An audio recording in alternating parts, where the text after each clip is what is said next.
Honorable Estrada after I'm just Honorable, reminded, Honorable Lacson. Yeah. Yes. follow-up lang.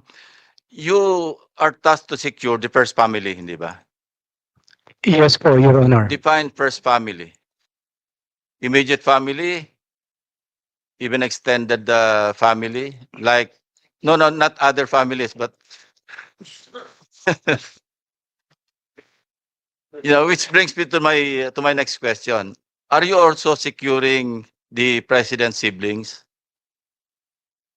Yes po, Your Honor. So, meron kayo naka-assign kay Miss Irene. Yes po, Your Honor. May naka-assign din kayo kay Senator Amy. Your Honor, Next question is explain why. Or why not?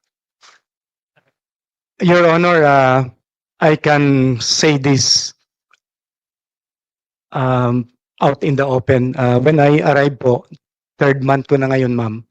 Tinanong ko po kung You are Mayroon- the chairman, not yes, Senator Amy. yes po. Yes po. Thank you, Mr. Chair.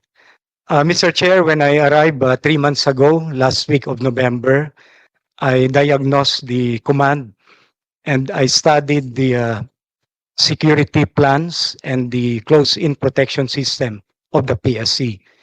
And when I checked all the personnel assigned, nakita ko po that there was no personnel assigned to our So, chair. what Your do you intend to do about it? Now that you're the head of the PSG.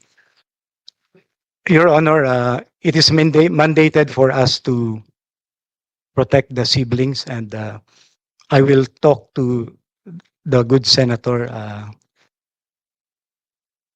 for the preparation of his security. It's a basic function, basic tasking, basic duty of the PSG to secure the siblings. It is up to the presidential sister, in this case, Senator Marcos, if she needs security or not. Because if something happens to her, it's your responsibility, di ba? Yes po, Your Honor. So how do you intend to go about it now? I will prepare security teams for honor for our good senator. So even if she refuses, you will assign a contingent to secure her. That's the mandate, Your Honor. Tama yung sagot mo. Thank you, Mr. Chairman.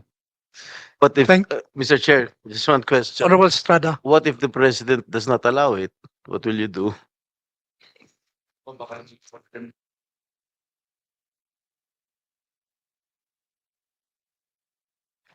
That is the next way forward, Your Honor. That's the next step to, Excuse me? Your Honor, that's the, That's the I'll next posit an answer. I'll cross the bridge when I get there. Your Honor, I will cross the bridge when I get there.